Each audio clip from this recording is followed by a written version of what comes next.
Back by popular demand, Doric is in the co-host seat.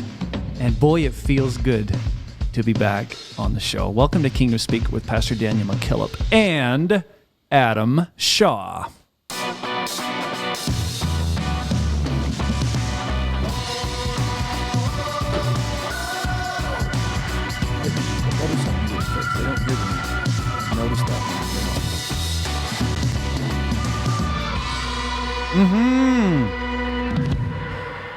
Hey guys.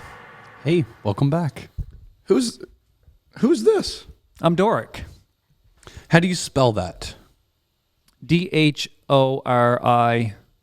C? E. Yeah, it's Middle Eastern. Doric. The AUGHT is silent. The what? The AUGHT is silent. Yeah. Yeah. Absolutely. Oh my. Did you enjoy your fishing trip, Doric? Oh my. What can I say? Listen, to have been What roasted can I by us is one thing. What did I do to deserve this? But to have been roasted by Bishop Larry Booker was gold. You know, you go away from the show and we don't do that. Oh, kind don't of even. don't even. I actually went home after we were recording that night, and shout out to the Townleys and my son. They're all sitting around listening to that goofy Gone Fishing episode. Yes, they were. Yes. They were. So thanks. Welcome back. And just for the record, I do know how to handle those buttons over there by your chair. So There are some interesting things that I could say. But I will just leave it at this, that it's good to be back, and it's good to feel like I'm missed. And yeah. have you ever noticed how we say that? Jumping in, our guests can chime here too. When we're kicking off, a church service, and we say let's make everyone feel welcome. You don't want them to be welcome. You just want them to feel. Just feel welcome. Just feel it. Yeah. Perception's reality. It is. So we already blew the official intro. But So there's a review that caught my attention, of course. There always is one, at least. This one is called, sorry, did you need to say something? There's several good ones out there. Listen to this one. 5 stars from Nalani Gallardo. So the name it flows off the tongue nicely. It's not like Church Pew 238 vacuum asterisk. It's good. And it says, this is my second review. So this is, I think, you can leave more than one review. apparently, I don't know, there's a glitch somewhere. And it says this. This podcast is such a blessing. I've been a listener since December 2021, and I can definitely say this amazing podcast has changed the way I think about living for God. I look forward to every episode. Please keep the Bible bombs coming. So see, I know where the Bible bomb button still is. I do. I know where that is. Okay. But this was it. The last statement, and thank you for this, Nalani. It says, maybe y'all should do a Church Fails 2nd edition episode. Oh. And boy, can I say amen to that. It's time. Can I get an amen? Amen. Can I get a hallelujah? Hallelujah. Time. June, July? It's time. Oh, he's counting down the days. So are we. Oh. If you guys think we're doing that again, we are not doing that again. We have the script prepared, might I say. Hey, No. let's jump in. Look at this. Look at this. This is called the Tie Guys. Have you heard of the Tie Guys? Wow. What do they sell? Have you heard of Wow. them? What do they Well, sell? I don't know what they sell, but they gave us neckties. So this was sent to us in the mail, and it says, hey, Kingdom Speak, thank you for this opportunity. We're looking forward to this giveaway. However you want to do your giveaways, we're on board, and that's from Brother Hutchison. So guess what? This is what we're going to do. It's going to be real simple. We're going to put a post out on our social media feeds. We want you to like it, share it, tag them, tag us. Yes. And we're just going to pop all your names in. I do believe that the proceeds from their sales go to support missions. Nice. Yeah. Nice. So we have 3 neckties here. Kingdom business. They are real. They have matching, I see at least one, pocket square, like crazy nice stuff. I wish I could keep them for myself, honestly. But, we're going to give it away because it was given to us. Well, actually, we do have someone here that might could use one. Yeah. 2, actually. Oh, two. Oh, okay. Yeah. Well, Is this? Are we going charismatic? Can I just say that? Oh! Can I just say that? Whoa! Zing! Shots fired. Okay, sorry. That just come out of my mouth. I just felt that. Just wow. Back to my earlier That comments. just happened. And anyways, God bless the tie guys for blessing us with neckties, and they're going to go to a Kingdom speaker. So how cool is that? That's awesome. Anytime we can give stuff away. Is there a spot where cool. folks can learn more about them? Well, they're on Instagram apparently.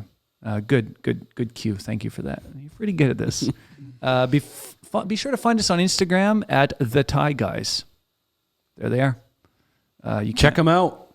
Really cool. Go give them a follow. That's awesome. Yeah. Not sure where you wear neckties these days, but You should do like a producer version of the necktie. Maybe I don't know. be cheaper. Yeah. Yes. Well, welcome back, Doric. We are glad that you're back. Brother Booker. That episode is like Both of them. Elon Musk like Both of them. like rocket ship. Both of them. Wow. I love how he just sits there. The bane of pettiness. Absolutely incredible. So Yeah, we have he's had a one of couple a good kind, that runs, guy. and it's not going down from here. It's up again. Here we go again. Welcome today's guest, Pastor Adam Shaw. Welcome. Hey guys, it's so great to be here on the show with you. Thank you so much for having me. Oh man, this has been Canadian. something. Canadian. What- that's it. That's the top A of the fellow list. Canuck. That's right. Eh?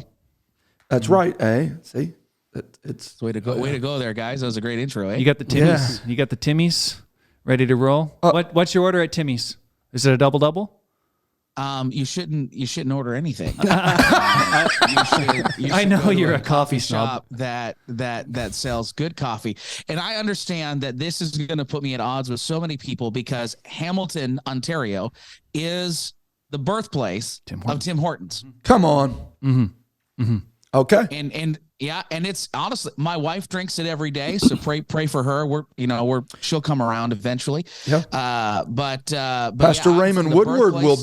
be at odds with you. You know what? He and I have had a conversation. He's my elder. I understand, but there's just better coffee out there. Which It is really is. Which is better, Tim Hortons or McDonald's Oh, coffee? that's a ditch on either side of the There's road. a question on the floor. Please answer it. We're wanting an answer. I'm going to be honest with you. I would go if I was between a rock and a hard place. And You would go where? Like I would drink a Red Bull before I would drink Tim Hortons. But I would say McDonald's. This conspiracy. Oh, what? This conspiracy. Okay, what's the conspiracy is that God have mercy. the lease on the this is what I heard. You don't know if it's true or not, but I mean, hey, it's not like we're It's just recording us. a podcast It's that goes just around us. the world. It's just us. Yeah. Just us. So I'll just let it slip. That Tim Hortons let their lease on their fields lapse, and McDonald's snapped up the Brazilian coffee fields that Tim Hortons used to use, which is why Tim Hortons coffee started tasting different like 8-9 years ago, and McDonald's coffee all of a suddenly got better and tasted like a throwback. But I think that is just for Canadian McDonald's, because Canadians take their coffee so seriously that the Canadian McDonald's There it is. realized they needed to have a different market. I've been vindicated. We can end the show right here. That was There thank you for is coming a on Yeah, today. great to be with you guys. Woo! We have already put the stick in the pot, Oh man. We did. We've started. and we've started. We have started. Because you need cream and sugar to be able to choke down Tim Hortons. So you do have to start it. Yes, you do. Yes, you do. In all seriousness, we are jazzed to have you with us today. For those of you in our listening audience that does not know Pastor Adam Shaw, as we already said, he is a fellow Canadian, and he, along with his wife Stephanie, are the executive pastors of Life Point United Pentecostal Church, located in Hamilton, Ontario. And for all of our listeners south of the border, they think Canada is just a neighborhood anyway. So we've known each other forever. Oh, we see him all the time. Oh, Yeah, he was going to the store the other day, and there he was. Ran into one another. Yeah. Right in the maple syrup aisle. Yeah.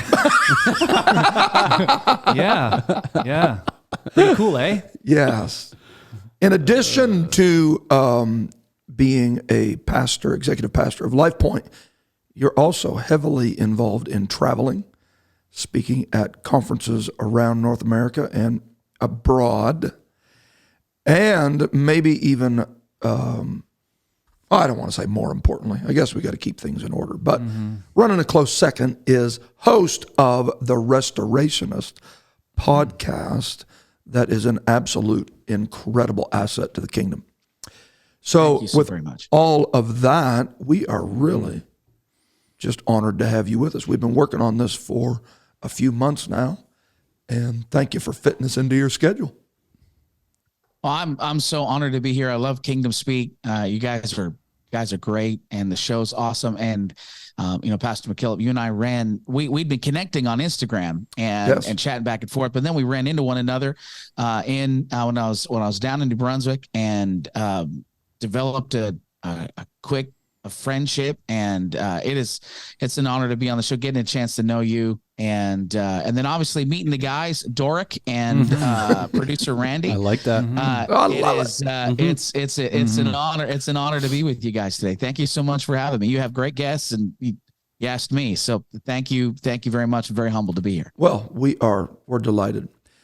Give us a little background behind the legend. Tell us the man behind the message.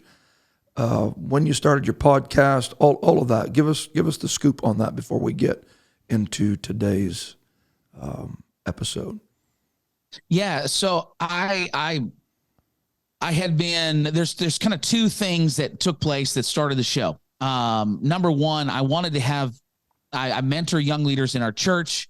People that feel a call to preach, and we had these young guys that were wanting to follow the call of God, and we wanted to develop them, and I wanted to talk about preaching. I didn't know how I was going to do it, but I wanted to talk about preaching, and specifically I wanted to talk about apostolic preaching because it is so different from the rest of the church world. Great point. And yes. there was so much out there that if you wanted, you had the charismatic end, and I'm speaking of literal, charismatics, that they would emphasize gifts and spirit. And then on the other side, you had these cessationist reformers that wanted to talk about biblical exposition. And what makes apostolics unique is that we go, it's not either or, it's both and.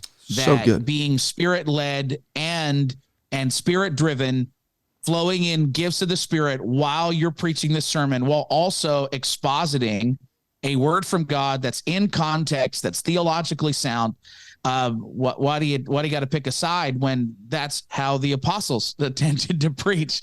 Yes. And so there's nobody that was coming at it from, number one, our oneness Pentecostal perspective and our soteriological worldview. It just changes everything. And so no one was coming from that perspective, and then no one was kind of bridging this spirit-led, word-informed approach together. And so I was a youth president also at the time, and there was all these young ministers coming up, and the heroes, the guys that I see them share and comment on social media, were the wrong voices for their life. And I'm a big believer that if something's wrong, you got to call it out. But I also think that we also got to provide alternatives as well. So if we don't like the voices that are there, and people are looking for a voice to speak into their life, then we can't just go, no, don't, you can't do that. We've got to say, here is a viable biblical alternative that's actually going to answer the questions you're really asking. So I had that in my mind. And then I remember distinctly, we had a young adult retreat here in Ontario, and there were, apostolic young people from all over the province that had come in for this retreat.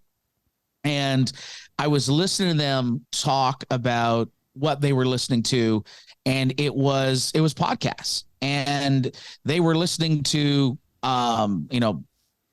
politically conservative, politically moderate, and then social commentators. And it was the gamut of your Jordan Petersons to your Ben Shapiro's to Right. all the way up to your Joe Rogans, which was a problem. And so, well, I was like, how do you guys censor that? There's only about 12 minutes of the show you can really listen to. Right. And so I'm listening to them, and they're spending hours on their phones listening to these long form conversations. And at the same time, I'm going to youth ministry conferences where they're telling me that I need to pare down the length of my messages more and more and more. We need to speak more kind of in sound bites. And so I'm like, I've got young adults whose behaviors are engaging with the most important conversations about life, about God, about sexuality, morality, everything. And they're listening for hours. And I'm being told I need to do sound bites. That something doesn't fit here. And Right. so again, there's a need for a viable alternative. And I started answering questions on Instagram. I'd be like, the Ask Me a Question sticker. And somebody said, hey, you need to do a podcast. And then it all kind of clicked. And we had the preaching conversation, the idea conversation. And then the Restorationist was born. And the Restorationist title, the title of the show, comes from a book written by a fellow New Brunswicker, Dr. Robin Johnson. He is the head of Pentecostal Publishing House, and he wrote a book on Howard Goss and the formation of the Oneness Pentecostal movement. And here's what he said about the early Oneness Pentecostal movement. He said they had a restorationist impulse. That's what marked the early Oneness Pentecostal revival. The rallying cry of the turn of the century, the turn of the 20th century movement was, let's get back to Acts. That Acts is the model, and let's get back to Acts. That's the rallying cry. Let's cut through traditions, creeds, all of that stuff. Sure. And let's go. What is Peter, James, John, Bartholomew, Thomas, Paul, Jesus? What are they saying to the church now? And what can we experience, and how should we then live now? And when I saw that, I was like, that's the show. That's the name. That's what we're trying to do. And and you do the Restorationist was born. You do an incredible job at it. Oh, thank you. How long have you been doing your show? We are, COVID and all of the Canadian lockdowns has lost my ability to determine history. But I would say we're at the 3.5 year mark right now. So kind of a similar timeline from when we kicked off. It'd be really close. Yep. That's amazing. Without hunkering down too long on this, a concern of mine has been that even the format of a lot of our conferences now has evolved from years ago being, to use a term that you just used, long form. So, your afternoon teachers, Bible teachers, were the same guy from Monday to Friday. And he could tackle in an exegetical manner and an expositional manner. He could tackle topics and spread it out over 4 or 5 days. The evolving of our conferences has robbed us of that a bit, in the sense that you go in and you get one shot, and then someone else is getting up. And how can you? There's certain subject material that you just can't tackle in that concise time slot. And I think it goes back to what you and I talked about when you were on the Restorationist, shameless plug. Yes. And you and I talked about teaching, Right. and the lost art of teaching, and how, there is, we love preaching, and that's good, and we have to have it. But at the same time, it is teaching that informs and strengthens and matures the church. And it's difficult to teach in a one shot. I think, and again, you just stop me and redirect me. Yeah, man, let's roll. I think one of the issues, and I don't mean to sound like the negative guy, because I'm not. One of the problems with the kind of grew up on the other side of the tracks mentality that sometimes apostolics have as we look to other people that do not share common worldview for either affirmation or for models. And I'm not sure that that's the best route when we have the ability to chart our own path.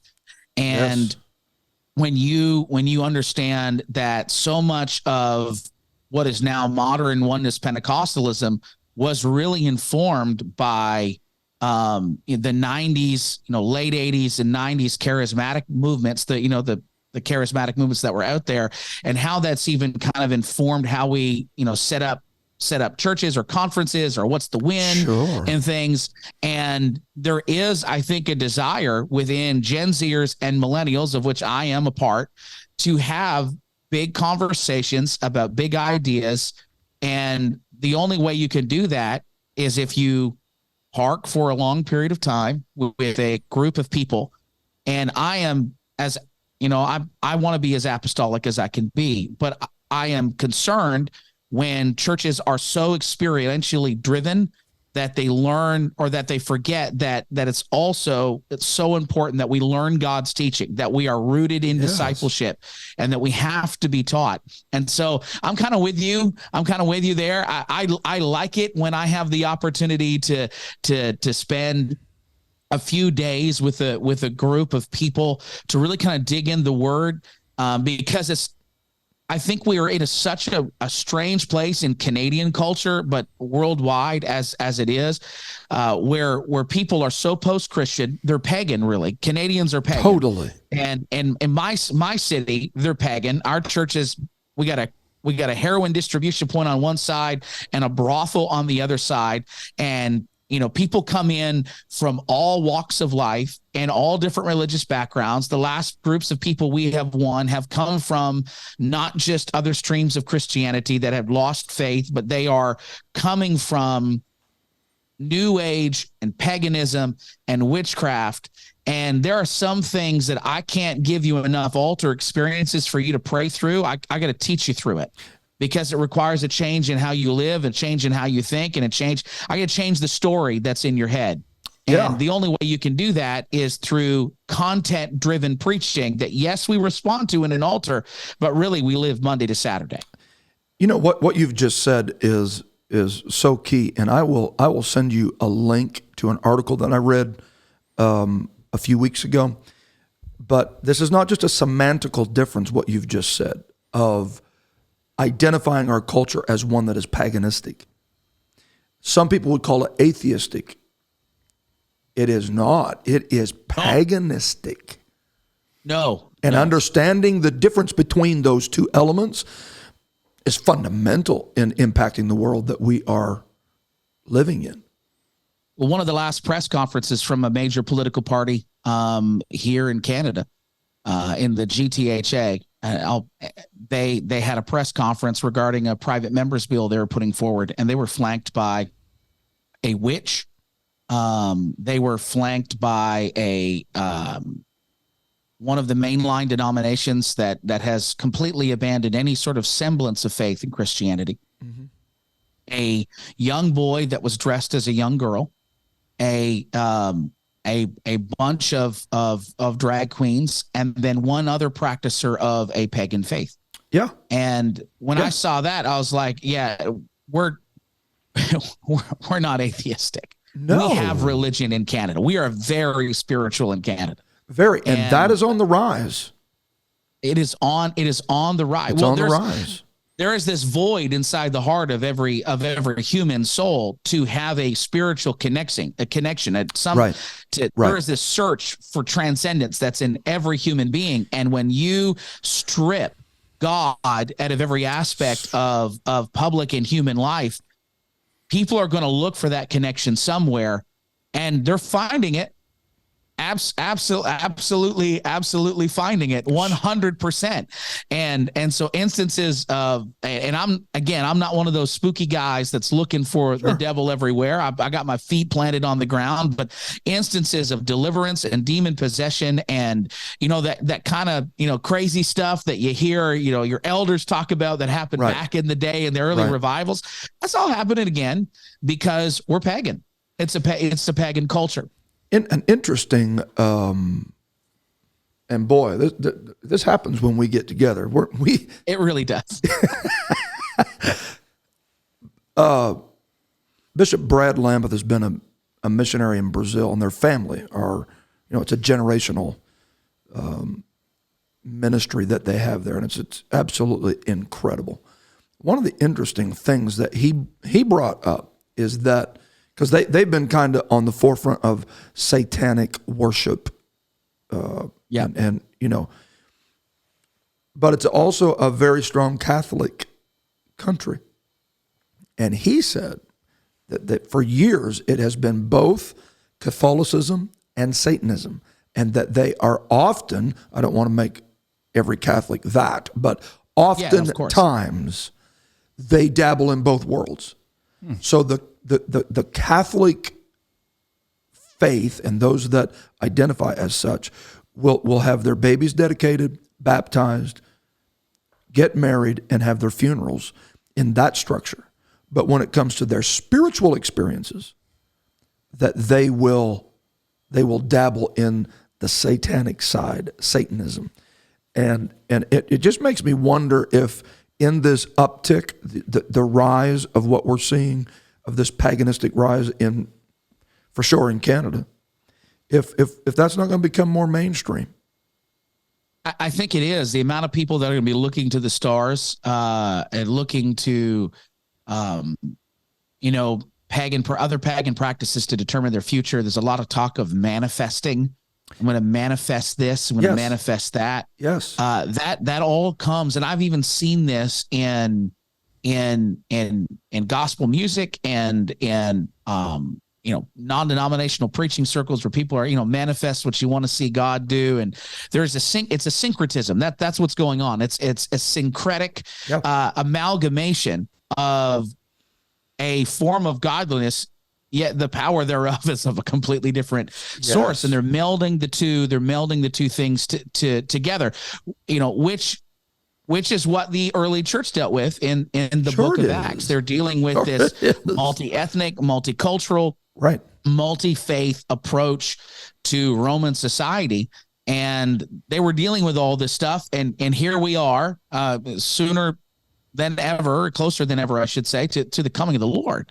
And it's no surprise that we are finding ourselves walking in a post-modern path, the very same kind of cultural streets that the early founders of the Apostolic Church also walked in. Wow. And that is why these discussions and this format, so again, although this was a little bigger circle than planned, that's the importance of having these discussions. Yeah. And these venues, mediums. So the restorationist, part of the thrust of that, if we can kind of segue into what we have chatted about before, your drive has been to increase the capacity of leaders. And that is a discussion that really, I think, first of all, is important, and there's a number of trails that we can go down. That is something I've been on this year in our church repeatedly, is capacity. Talk to us a bit about how that aligns with what you're doing on the Restorationist. So the conversation of capacity and how increasing capacity, helping people increase capacity, has kind of really grown in the show, become part of this vision in the show, comes from a spiritual, emotional, mental crisis that I found myself having. And I was burnt out. I was extremely frustrated. And I was trying to figure out if I needed to move somewhere, leave. I work with my dad. And if I needed to go do something else, if I needed to, move to another country, like I was a mess. And how I knew that was not the solution was I still had a burden. When I would walk up to the pulpit, the anointing and power of the Lord was clearly present and moving. It just would absolutely evaporate the moment that I stepped off the stage. And at this particular moment in my life, this is like 4.5 years ago, I was preaching through the miracles of Elisha. And I came across 2 Kings chapter 4, and I was studying through that. I was running a youth camp, and I was out to lunch with some friends. One of the few times, if you've ever run youth camps, there's like one day out of the week where you get to, leave the camp and go eat lunch and eat some adequate food and hope nobody dies or breaks a limb or burns anything down while you're gone. And so this was that. And so I just opened up to my friends about how awful I was feeling and talking through this text at the very same time. And I felt the Lord speak to me in that lunch that what needed to change was not my environment, but what needed to change was me, that I needed to increase capacity. And God kind of started to peel back the story of 2 Kings chapter 4, which has really become this life-defining story. And we're probably all familiar with it. It was a woman. She was the wife of one of the prophets. He was now deceased, and now the creditor was coming to take away her sons. Right. And so this is somebody that had been serving God's mission. They had been fulfilling God's purpose. They had been standing with Elisha against the grain of their culture, and now her husband has died too soon. And we know it's too soon because there's 2 young boys, and now they've gone from being involved in God's purpose to now getting ready to pack what meager belongings they had and send her boys off so they could be raised as slaves in another man's house. And so Elisha turns to the woman at 2 Kings 4 and goes, "What do you have in your house?" And she said, "I have nothing but a cruse of oil." And Elisha says to her, "Go get more vessels. Go get more jars." Yes.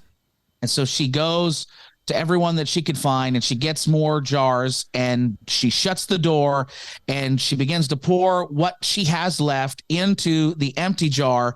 And then that jar fills up, and the last drip kind of runs out. But then she notices suddenly and miraculously that God has refilled that original jar. You think of all the things that got to take place in order for there to be olive oil made. There's got to be a tree growing. The olives got to mature. They're going to be processed. They've got to be all that stuff. God does all of that instantly inside a pot. What would take years? God does it in the pot. He collapses and compresses the time. And they keep pouring into these empty vessels. Yes. They keep pouring into these empty vessels, but then it says in verse 6, "Now it came to pass when the vessels were full that she said to her son, 'Bring me another vessel.' And he said to her, 'There is not another vessel.' Right. So the oil ceased." And God spoke to me as I was ugly crying into my Reuben sandwich in front of a group of friends that the miracle is the Lord's, but the capacity is my responsibility. Yes. Yes. God will do what only he can do. I get to determine how much. Boom. We're going to Bible bomb that one. Wow. You just got a Bible bomb, bro. I thank you very well. I am very, very humbled. That's good stuff. I was wondering if I get one of those. Well, there's one. There's one. That is so good. If I could speak to one thing that you've raised there back just a moment ago is when you were highlighting, and that's an interesting perspective. All of the dynamics that go into what makes olive oil, that's time that is collapsed into that miracle. And that's really a supernatural, eternal element that when we read that he will restore the years that the cankerworm has eaten. God has a restorative ability. If someone takes $100 from you, I can restore that back to you. Now, we can't go much higher than that, but if someone steals a year from you, I can't give that back to you. That takes a divine moment. Yeah. And God will restore that back. That is an incredible view on this story that God collapsed literally seasons Yes. to keep that miracle flowing. Yes. And to me, that spoke of, at least in this particular season of my life, that spoke of, there are some things that only God can do. There are some things that require a supernatural work of the Spirit. She didn't try to recreate the oil. She just got more jars. She understood what her lane was. The miracle was the Lord's. The capacity was her responsibility. And so where that comes alive, whether it's in my local church or in my podcast, it's becoming aware of what requires a sovereign move of God. What requires, like, I can't heal anybody. I can't fill anybody with the Holy Ghost. I can't bring anyone to repentance. I can't convict anyone of their sins. I cannot do any of those things. But what I can do is I have the ability to study. I have the ability to preach. I have the ability to pray. I have the ability to create a worship service that unchurched pagan individuals in a large city will be able to attend, and they'll find something there that speaks to their needs, because that's what I have to do, because they're not going to believe. It's going to take me so long. When people find out, we talked about this in our other conversation, people find out how long our discipleship process is at our local church. Yes. And they're in the South. They're like, oh man, my goodness, that's so long. And it's like, well, I have to have a whole lesson on why drugs are bad. And, because you can literally buy weed 2 doors down from the church. Right. And so we have to have that conversation. And so I can create an environment where I am meeting the spiritual needs of people. And when they understand that Jesus speaks to their deepest wounds, the hurts that have been plaguing them their whole life, that they can encounter the presence of God because they're open spiritually. I can build an environment where people can have a spiritual experience with God.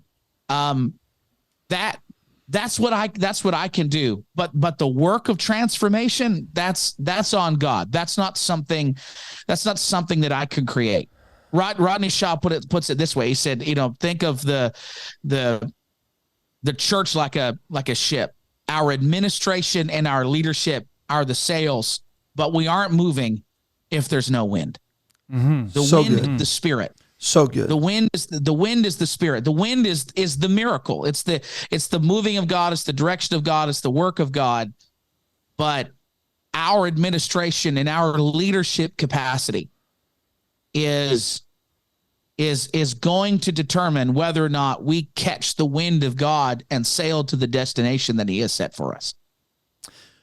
And so that's kind of where all this stuff kind of started. A fascinating part. So good. A fascinating part of that story is the command was clear: borrow not a few. Yeah. And so taking and unpacking that a bit farther, how is there a very real boots on the ground application to borrow not a few? Because that is my lane. That's my responsibility, is the capacity. As long as I have the capacity, the flow continues to miraculously appear. So what are some of the objections that you see and obstacles to capacity that we need to deal with? And so what I love about this kind of model is that it's entirely customizable to the needs of the individual. But let's speak specifically here. Every leader, every pastor must do a painful and brutal self-analysis of their strengths, their weaknesses, and the threats that exist within their character, within their leadership, and within their personality. I remember hearing a story of a missionary where he brought this evangelist. I don't know who it is, the name of the individual, but a missionary brought them in. It was kind of a closed country. But God had opened a great door, and they preached in front of this crowd. There was a few hundred people there, and God moved, and there were so many people that got the Holy Ghost. And then they brought him back for this massive crusade, and there was thousands, and it was a total flop. And the missionary went to the Lord in prayer and said, "What's the problem? What's the deal?" And Did you say it was a total flop? It was. Oh my. Okay. It was a total flop. And the missionary went to the Lord and said, "I brought this guy in. He did so well. Oh man. Why didn't he do, why is it that," and God spoke to him that he had the capacity for hundreds and not for thousands. And that story, wow, that story stuck with me. And so at my particular journey, I had to perform a brutal self-analysis. Where I looked at my personality. I looked at my emotional health. I looked at my physical health. I looked at my spiritual health, and I looked at my current trajectory of learning. I looked at who was in my circle. I looked at who my friends were and who was speaking into my life. And I began to hobble together a plan that would begin to help me increase capacity. I began, here's for me, one of my problems, one of the obstacles I face. I can only speak for myself, but I'm sure that there are probably other leaders that can identify with this. I was blaming other people for things that were my responsibility to own. I was forcing other people to take responsibility. I was blaming environments on my own sense of personal dissatisfaction. I was not appropriately owning my emotions. So here's the problem. Here's the problem I've noticed growing up in church, and that is, leaders, we get hurt, we get wounded, we get betrayed. People, they exit the church, and usually when they exit, they do so poorly. And because people cannot see God, they can only see the person who sometimes speaks on his behalf at the front of the room. You get a target painted on your back, you get slandered, you get mistreated. And if you're not careful, you can become angry and bitter, and you can talk about the people as if they are an other separate from you. And that will cause you to act and live and lead in a way that is going to limit your ability to grow the church that God has given you, because you'll so tightly control, you'll overmanage, you'll micromanage, and you will have a deep sense of abiding distrust because you have not taken responsibility for the wound that was created a decade ago. And so if you're going to increase capacity and break that growth barrier, you've got to be humble enough to understand that you have been bruised while working for the Lord. And if you don't take responsibility for that wound that's in your heart and release the leaders that God has given you to live out their gifts and be honest about the gifts you don't have, you're not going to grow because you're going to burn out. You're one human being. You can only do so much. There's only one who sits on the throne who can be omnipresent and omnipotent, and you ain't him, and I ain't him either. Well, there. And so that is an example. Yes. That is one example. But I ask people to look at their personal, administrative, leadership, emotional health, and go, what quadrant of my life? Is my marriage messed up? Is my relationship with my kids messed up? Am I not sleeping? Am I not praying? Have I not read a good book in 6 months? Look at every quadrant of your life that feeds you and say, do I have the capacity to go to the next level, or do I need to improve this aspect of my life? And if I could just jump in here, this is not just for senior leaders. No. I mean, what would happen if on a grassroots level this became what every child of God pursued, where they looked at their life and said, I can bring my game up. Mm-hmm. Ours. I've used this before. I mentioned it just recently. In fact, last night we were onto it a bit in Bible study. If you want to set yourself apart, just do 5% better than everybody else that's on the job you're working. Show up 5 minutes earlier, stay 5 minutes later. That's capacity. You'll be the one that's promoted. You'll be the last one to be fired. Yes. Right? And so if those that are in our audience that are listening, the worst thing you could do right now is just shelve this and think that it's something that senior pastors are talking about. This is for you. Well, because I'm not a senior pastor. Oh, there you I go. think that needs to be stated. I'm not a senior pastor. Okay. I'm not the point guy.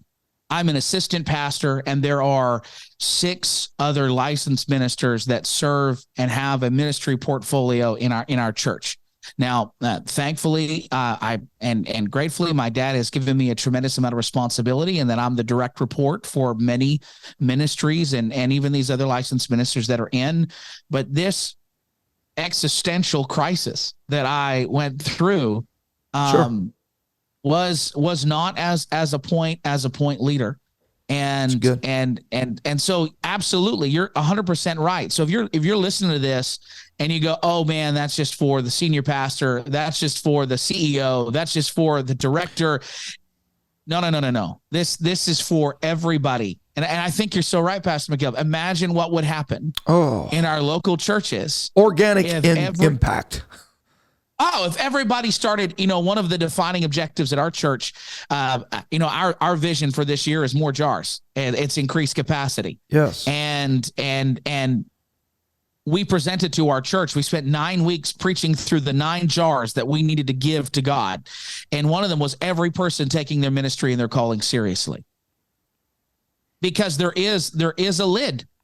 There is a lid. There are not enough. There are in 550,000 people in my city, there is not enough. There is not enough pastors to do all the work. In fact, that's not even biblical. Right. What's biblical is the body serves itself. The body does the work of the ministry. Everyone's fitly framed and formed together. So yes, every person trying to find a way that they can increase capacity and take their ministry and their calling seriously. That is so good. What role, and I want to hear more from you, so I'm not wanting to hijack where you're going with this, but what role does networking play in the increasing of capacity? If one can do this, 2 can do this. If there's one putting 1,000 to flight. There's 2 putting 10,000 to flight. I mean, those are mathematical wonders when you step into that supernatural power of the compounding element to networking together with fellow believers. I think it's essential, because no leader, no individual. And let's cascade this from the church world to the senior pastor, down to the pastoral staff, to the family, and then I cascade that to the career, to the CEO, to the senior level manager, to the frontline worker. No single individual at any point has all the answers. And when I operate as an island unto myself, I rob myself of opportunities to grow. Elisha didn't tell the woman, pray about your jars. He said, go get them. Yes. That means she had to go to other people. Yes. She had to go to other people and be vulnerable. Mm-hmm. And vulnerability is something that is, I believe, a lost spiritual discipline, or a lost art in the lives of so many people. We are so driven at times by, and I can only speak for myself, we're driven by image. We're driven by how others may perceive us. No one wants to appear weak. Yeah. No one wants to appear needy. And I got to give a shout out to my friend Ryan Franklin. I've been working with him. He's an executive coach, and he's become a dear friend of mine. He said, the scripture says, Adam, blessed are the poor in spirit. Yes. Blessed are those who are needy. Blessed are those who are aware of their frailty and what they lack. Imagine what would happen. Yes. If instead of me trying to tell you how much I knew, I instead tried to mine your mind for the wisdom and the skills that you have. so that I can learn and I can grow. Iron sharpens iron, the scripture says. Yes. And so our friends, the people that we intentionally put ourselves around, I want to be, there's the old, I don't know if it was Andy Stanley or some CEO leader that said, if you're the smartest person in every room you're in the wrong rooms. Right. Yeah. Right. I wanted vulnerability. I recently preached a large men's conference, and my whole past decade of preaching out has been youth stuff. And here I was, and I was preaching with guys that, and I'm going to be vulnerable. These dudes are way out of my league. I'm punching well below my experience here. Like these guys are masterful at this. And this is the largest group of adult humans that I've ever preached to. Sure. But I wanted to be there. I had dislocated a foot. I was in a cast. I was getting in a wheelchair. And they're leading me from like gate to gate to get to my flights. Like it was a really pitiful sight. There was like me and all of the octogenarians that were also on the plane getting pushed around the Atlanta and Dallas airports. But I was going to do everything I could to be there. I had a word from the Lord. That was first and foremost. But number two, I wanted to be around people I knew that could preach me under a table. Yes. Because if I only exist in spaces where I'm the most experienced guy, or I'm the smartest guy, or I'm in the wrong rooms. I want to be in places where I feel like I don't belong. Can I carry your shoes? Exactly. Like, that literally happened. One of the main speaker checked into the hotel, and I'm carrying his gift basket up to his room for him. Why? Because I'm like, I get to rub shoulders with this guy. Exactly. Okay, Go ahead. Sorry. Can I just throw this, because I want to hear from you on this. We were talking about this last night in church in Bible study about the plague of insecurity. Yeah. So insecurity is a blight that literally affects behavioral patterns. It undermines the efficacy of salvation. People that do not have confidence, cast not away your confidence, for it hath great recompense of reward. So one of the things that we talked about in that setting was, if I'm insecure in who I am, then I see the strengths in someone else. I see the strengths in, let's compare podcast to podcast. I see the strengths in the restorationist and what you're doing and your approach, and I compare it against the inferiority of my own. And so the easiest thing to do is to attack the strengths that you see others have that you lack in yourself. And you distance yourself from people that have the strengths you don't have, and you surround yourself with people that have the strengths that you do have. So true. And you just further embolden the lack of balance and roundedness that you have and that you need. Yeah. Does that? Absolutely. My dad has always taught me that insecurity and pride are the same thing. They're both an obsession with self. Oh, that's good. With self. That's good. And the issue that keeps people from being vulnerable is they either think that they're so much better than everybody else, so there's no need for me to admit frailty, or they are so insecure and obsessed with how others perceive them that they're unwilling to reveal what they feel are their frailties and their weaknesses. And it's a blight. It's a blight because it'll cause you to treat people as enemies that could actually be the greatest life-giving force in your life, in your church, in your family, and in your leadership. And it fosters a criticalness. You look around, you see somebody that's grown faster than you, and you go, well, I wonder where they've compromised. Yes. They have to be.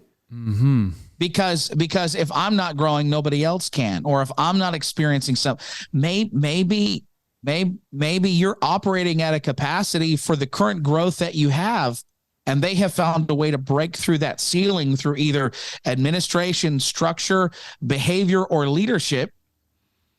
And what would be really good is if you stopped side-eyeing their revival and just reached out and said, man, I'm so grateful to see that the Lord is blessing you. Yes.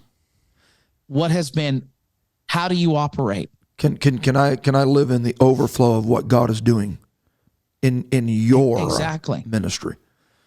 Well, and circling back to 2 Kings 4, in a shame on her culture of ancient Israel, this woman's a widow and she can't pay her bills, and she's about to lose the 2 males in the house. Like she is in a vulnerable position. Yeah. She is one step away from being an outcast. And now she's got to go door to door to door, and she's got to ask for more jars. Mm-hmm. Speaking about what you just brought up, the level of vulnerability and humility that she would have to explain her situation and be open and honest enough about the tragedy that was about to befall her, so that she could find empathy with her neighbors and they could lend her the jars. How many, and stop me if we're on a rabbit trail here, but like how many ministers have we seen their marriages collapse or their faith collapse, or they fall into moral failure because they got burnt out and they were so either insecure or proud. It doesn't really matter, because they were so obsessed with how other people perceive them that they couldn't reach out to somebody who was currently thriving and at the same time healthy and admit that relationally they were upside down. Their marriage was upside down. Their emotional health was upside down. And while they may be killing it at church, they're wrecking it at home. Yes. But they didn't have the you have to have the vulnerability of a widow to be able to go to people and be like, you have something I don't have. Oh, that's good. Wow. I hit you 2 have buttons. something He hit 2 buttons. Yeah. He's just learning how to be a co-host. Yeah. The vulnerability of a widow. There's a widow in every one of us. Then we need to embrace that. Mm-hmm. And it's, for example, because it can't talk about vulnerability without being it. My wife went through cancer and surgery and lost the ability for us to have any more kids. Then calcified lesions appeared on her thyroid 6 to 8 months later, and the Lord healed that, and we're very grateful and we're very thankful. But it took a while, and right before we were going to do the fine needle biopsy of one of the lesions on her thyroid, God healed it and caused it to disappear. But it was the longest several months of our life. Sure. Our son has anaphylactic allergies. I was very, very busy for 8 years as a youth president in the Ontario district here in Ontario, and assistant with my dad. 2 years of COVID. I got burnt out. I was feeling the squeeze mentally, where I was performing well, but internally I was angry. I was depressed. I was snippy. My mind was not healthy. And so I spoke to a Christian counselor for 2 months, a retired Pentecostal minister who also had a doctorate in therapy and psychology. And he was Canadian. And so he understood the context. He had understood some of the current pressure points that were bringing the unhealthiness in me to the surface. I didn't know how to handle the stress I was under.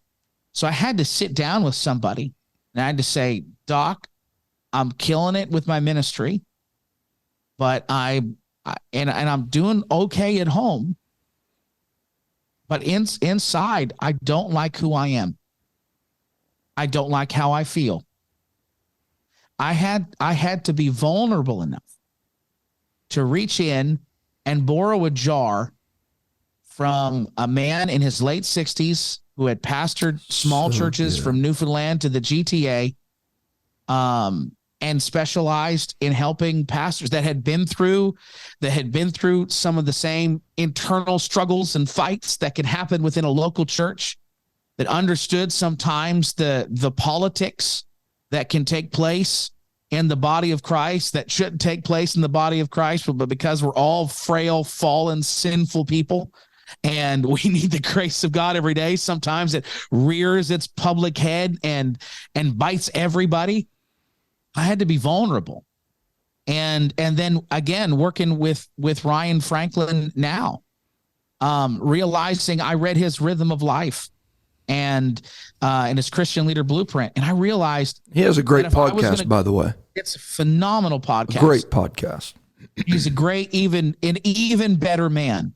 And I had to call him, be like, hey, bro, I'm doing all this stuff. And everybody's like, hey, how can you help us increase capacity? And I feel like I'm in my first day of jiu-jitsu class, and somebody's got me in a choke and an armbar, and I'm not sure if I'm going to tap with a foot or just scream, because and he helped me put together a rhythm of life. He helped me script my morning and my day and just kind of get that stuff together. But that required being willing to be embarrassed about what I didn't have and what I didn't know. You know, as you're talking about this, and I know we're nearing the landing strip here, and before I get some closing comments from you, as you were just talking these last few moments, so your ministry's thriving. When you step to the pulpit, there's an anointing. Your family's doing well, but there's that internalized element that you're going to collapse if you don't give attention to the inner man, strengthened by his Spirit with power in the inner man. So the story that comes to my mind is the miraculous catch of fish, and immediately Peter goes from too much boat to not enough boat. I mean, God can move quick. He had fished all night and caught nothing. And now, by simply casting the net on the other side, he is gone from too much empty to not enough empty. And the success, I think this is key, and this is what I'm hearing you say, the success of the moment is sinking him. Yeah. Failure is not the only thing that can take us down. A promotion can take you down. Right. And the success is sinking him because he does not have capacity. Yes. He does not have the capacity to handle the success of the moment. The supernatural, miraculous measure is overwhelming him. And so his boat is sinking and his net is breaking. Yeah. At that moment, if he didn't have a partner to call, the whole thing is over. But because he could reach out to someone else and say, bring your vessel alongside. You know, it's not about, well, I'll just try to manage whatever amount of fish I can net out of this moment. No, if you don't get help, you're going to lose your ship and you're going to lose your net. You're not going to retain anything out of this moment. But if you get help, you'll at least be able to land a portion of the miracle. Yeah. And that's where that networking, and I know that's a play on words there, but is critical. Yeah. Absolutely. You know, you have to have people in your life that know you deeply. You have to have friends in your life that know you so well that they can tell you when you're off. That when you start talking on the phone, they can hear it in your voice. If you have nobody in your life that can tell you no, that can tell you that you're off, that your character's wrong, or that this is, you know, whether it's success or whether it is the struggle, that is so important. You need to have people in your life who are way better than you at other things. You have to. That is so important. And I you know, I've done all of the personality tests and assessments, and I know where my weaknesses are.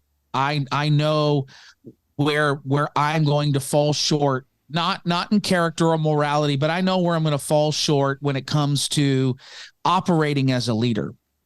And one of the great tragedies of leadership that I see is when you have a strong leader at the top who beneath the armor is such an extreme level of competitiveness and insecurity that he or she is not able to have other leaders around them that operate at a higher level in some way than they do as the point leader, or they do as a senior manager.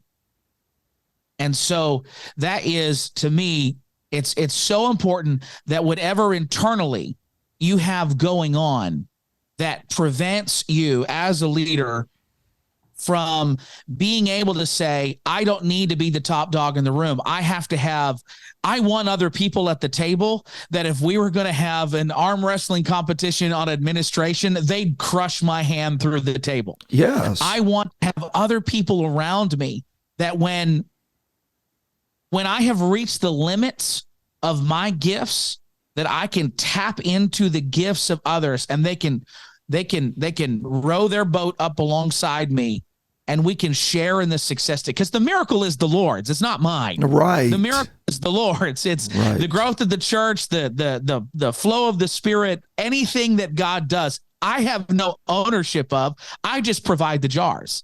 And so it's his miracle to begin with. So let's get more boats. Yes. Let's get people around us that have the ability to do things and operate in a way that is far outside of my capabilities. And let's release them and give them the authority to be able to function the way that God designed them. And as at the end of the result, everything's going to get better. And this is from the church. This is to the family. My wife is a phenomenal administrator, like phenomenal. She keeps getting bumps in the organization and going up and up and up. She now supports an executive vice president of a $1.5 billion corporation with 15,000 employees. You want to know who's going to help balance the family finances? Her. Yes. And you don't need to be so insecure that you're threatened by that. I'm not threatened. I am releasing my wife into her gifting. Yeah. And so I don't have to worry. Why should I be frustrated about something that's clearly something that she can do in her sleep? Oh, the kingdom would be so much better off if we all could do that. Man, as a close-up, this has been just absolutely transformative. And I appreciate your openness, vulnerability, because we all have it. And it's just whether we recognize it, embrace it, and surround ourselves with people that can help in the areas that we need it. So I really do appreciate you coming on Kingdom Speak today. Our audience is going to be blessed by this. Do you have anything as a closer that you could give as advice to someone that has taken what you have given them today and says, okay, so what's my first step? How do I begin this process?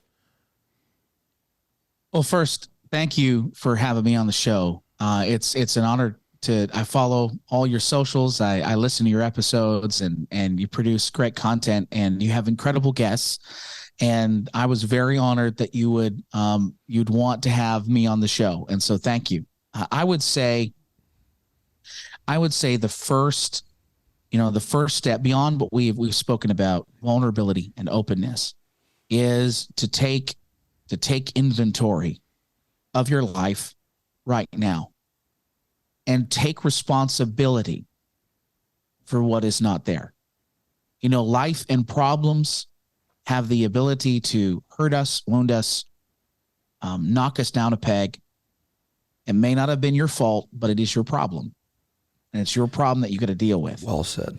And so you need to take responsibility for whatever is undesirable in your life. And you got to figure out, what are you going to do about it? What are you going to do about it? And you have to be brutally honest in that personal assessment. about where your gaps are. We all like to play to our strengths, and we should. But if your weaknesses are such a detriment to you that they are causing your strengths to be limited, you need to shore those things up. For example, in my own life, we're staying on the vulnerability train here. I stepped off a stage 2 summers ago, preached my guts out with a heart rate of 178 beats a minute. And they thought I was going to pass out. I thought I was going to pass out. So we both thought it would be a great idea for me to sit down while the young people continue to dance and shout before the Lord. I realized that if I was going to be able to preach with that level of intensity at a sustained pace for multiple days, that I was going to have to make a change in my physical health. Now, I like to read, I like to study, and I love to preach. It would have been easier for me to just play to what I was just killing it at. But I had to be honest about the thing that needed to change in order for all of the other gifts that God had given me in order to change too. Yes. And so if I were to take you fellas down into my basement, you'd see a squat rack and a rower, and I hate it. Oh my goodness, do I hate it. And I'm still not in great shape. But today or Sunday I preached, and when I was done, my heart rate was 164. And so we brought it down, but I had to do an honest assessment. Yes. Honest assessment of what needed to change. And so the miracle is the Lord's. The capacity is your responsibility. If you will be open, you'll be vulnerable, and you'll take responsibility and be honest about what needs to change, you're already halfway there. God is going to combine whatever effort you give him with his anointing, and you'll find yourself growing faster and going further than you ever thought you could before. So it's been an honor to be with you guys. Thank you so much.